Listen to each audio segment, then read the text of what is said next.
मैं आपको लिखकर दे सकता हूं, यदि आप एक कर्क राशि के जातक हैं तो 13 अगस्त 2025 से लेकर पूरे एक साल की अवधि के अंदर आप चाहे जितने बर्बाद क्यों ना हो गए हों, फिर से करने जा रहे हो वापसी।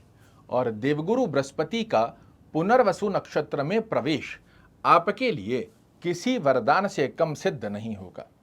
पिछले समय में शनि की ढैया, अन्य ग्रहों के नकारात्मक दृष्टिकोण चाहे जितना आपको परेशान क्यों ना किए हों, किंतु देवगुरु बृहस्पति का पुनर्वसु नक्षत्र में प्रवेश राहु के जंजाल से मुक्त होकर जब देवगुरु बृहस्पति अपने ही नक्षत्र में प्रवेश करेंगे, ये कर्क राशि वाले जातकों के लिए सच में एक नई उमंग, एक नया वरदान, एक नया जीवन दान जैसी स्थिति का योग आपके लिए निर्मित कर रहे हैं।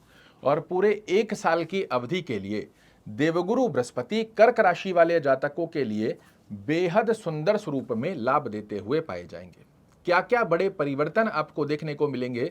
तो 13 अगस्त के पश्चात पहला बड़ा परिवर्तन जो आपके जीवन में प्रवेश करने जा रहा है, अभी तक जितने भी नकारात्मक दृष्टिकोण से आप परिपूरित हो चुके हो, मेरे जीवन के अंदर मैं सिर्फ समस्याओं का सामना करने आया हूं, मेरे जीवन में कभी कोई चेंजेस आ ही नहीं सकते, मैं सिर्फ समस्याएं ही लेकर अपने जीवन में उत्पन्न हुआ हूं, पैदा हुआ हूं, इस प्रकार के जो नकारात्मक दृष्टिकोण, सेल्फ कॉन्फिडेंस की स्थिति में कमजोरी आपको देखने को मिल रही है, 13 अगस्त से कर्क राशि वाले जातकों के लिए सबसे पहला और बड़ा परिवर्तन आपके अंदर सकारात्मक ऊर्जा और ज्ञान का सृजन कि क्या मुझे करना चाहिए, पिछले समय में क्या गलतियां मैंने की थी जिनकी वजह से आज ये समस्या मेरे सामने आकर खड़ी हुई है, इसका ज्ञान आपको प्राप्त होगा। और राइट डायरेक्शन में मुझे कैसे चलना है, इसका ज्ञान देवगुरु बृहस्पति आपके लिए उत्पन्न करने जा रहे हैं। दूसरा बड़ा परिवर्तन 13 अगस्त से ही जो आपको देखने को मिलेगा, अभी तक आप जो मेहनत कर रहे थे, रिजल्ट की स्थितियां आपके सामने नहीं बनकर आ पा रही थी, अब आप देखिएगा भाग्य का साथ मिलते हुए आपकी मेहनत में लगने जा रहे हैं चार चांद। आप सभी लोग भली भांति जानते हैं, मेहनत एक अलग अवस्था होती है और मेहनत में जब भाग्य जुड़ जाता है वो एक अलग तरीके से काम करता है, क्योंकि मेहनत तो एक रिक्शा चलाने वाला भी कर रहा है, किंतु शाम के समय में 2 समय की रोटी कमाना पूरे दिन की खून पसीना एक करने के पश्चात उत्पन्न होता है।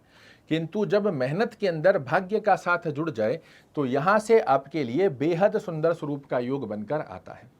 तीसरा बड़ा परिवर्तन जो देवगुरु बृहस्पति पुनर्वसु नक्षत्र में प्रवेश कर आपके लिए उत्पन्न करने जा रहे हैं, यदि आप एक्सपोर्ट इंपोर्ट का कार्य करना चाह रहे हैं, विदेश में सेटल होना चाह रहे हैं, विदेश में पीआर चाह रहे हैं, विदेश में विद्या को प्राप्त करना चाह रहे हैं, या फिर विदेश में यात्रा की स्थिति पर विचार कर रहे हैं, 13 अगस्त के पश्चात देवगुरु बृहस्पति का यह आशीर्वाद बेहद सुंदर स्वरूप में आपके लिए देने जा रहा है। बहुत बड़ा परिणाम। चौथी स्थिति के अंदर आपके लिए जॉब से रिलेटेड जितने भी इशू आपको देखने को मिल रहे हैं, चाहे बॉस कलीग लेग पुलिंग कर रहे हैं या एप्रिशिएशंस की कमी बन रही है, प्रमोशन की स्थिति में डिले देखने को मिल रहा है, जॉब से रिलेटेड चाहे जितनी समस्या का पिछले समय में आपने सामना किया है, 13 अगस्त को जैसे ही देवगुरु बृहस्पति पुनर्वसु नक्षत्र में प्रवेश करेंगे, आपके लिए बड़ी राहत का योग आपके कर्म क्षेत्र में जो अज्ञात भय बना हुआ है, कहीं मेरी जॉब तो नहीं चली जाएगी, मुझे नई जॉब मिल क्यों नहीं रही है, इन गतिविधियों में यदि आप किसी भी प्रकार से लिप्त हो रहे हैं तो आपको इन सभी नकारात्मक दृष्टिकोण से बाहर निकालकर देवगुरु बृहस्पति का आशीर्वाद मिलने जा रहा है। पांचवी गतिविधि जो सबसे इंपॉर्टेंट हर व्यक्ति के जीवन में बनी हुई है, क्योंकि व्यक्ति निराश होता कब है, जब आपके लिए आपकी मेहनत के अनुसार रिजल्ट नहीं आते, बार बार आप एडी से चोटी का जोर लगाकर 0 से 99 तक जाते हो और फिर वहां पर नकारात्मक का सामना करते हुए शून्य पर आकर खड़े हो जाते हैं, यहां पर व्यक्ति टूट सा जाता है। इस बार देवगुरु बृहस्पति आपको टूटने नहीं देंगे। आपके कार्यों में जो बार बार रुकावटें आ रही थी, एक्सपेक्टेशन के अकॉर्डिंग रिजल्ट नहीं आ रहे थे, बनते बनते कार्यों में रुकावट की स्थिति के योग लग रहे थे, हमको लग रहा था कि अब ये कार्य होने ही वाला है, हो ही जाएगा, किंतु फिर उसमें कुछ ना कुछ ऑब्स्टेकल आकर खड़ा हो जा रहा था। इन स्थितियों से, नकारात्मक स्वरूप की अवस्था से आपको बाहर कर यदि देवगुरु बृहस्पति पुनः से एक बड़ा सुंदर योग आपके लिए निर्मित ना कर दे तो मुझे कहिएगा। और हाँ, एक बात और बता दूं, 18 अक्टूबर 2025।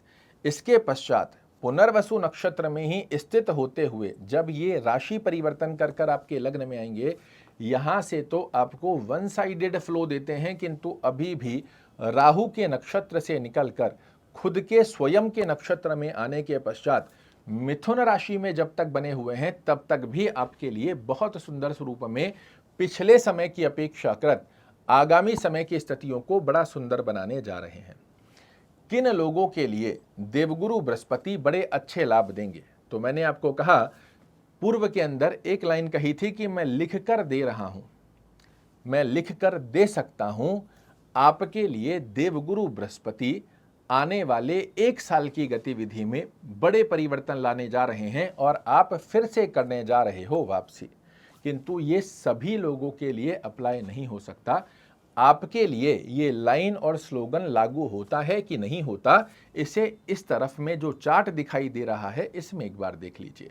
आप अपनी कुंडली खोल लीजिए, कुंडली बनी हुई है बहुत अच्छा है, नहीं बनी हुई है बहुत सारे सॉफ्टवेयर बहुत सारी एप्लीकेशंस आती हैं, कोई भी एक एप्लीकेशन डाउनलोड कर लीजिए। उस समय अपना नाम, date of birth, time of birth और प्लेस ऑफ बर्थ फिल करेंगे, आपके सामने ऐसी कुंडली बनकर आ जाएगी। जो स्थिति मैं आपको दिखा रहा हूं उस अवस्था को अपनी कुंडली में चेक कर लीजिए। देवगुरु बृहस्पति आपके लग्न भाव से 6वें घर में, 8वें घर में और 12वें घर में नहीं होने चाहिए। साथ ही जहां आपकी कुंडली में नंबर 10 लिखा हुआ है इस स्थान पर देवगुरु बृहस्पति नहीं है। फिर से समझ लीजिए, लग्न से काउंट कीजिएगा, मैं लग्न को भी हाईलाइट कर रहा हूं।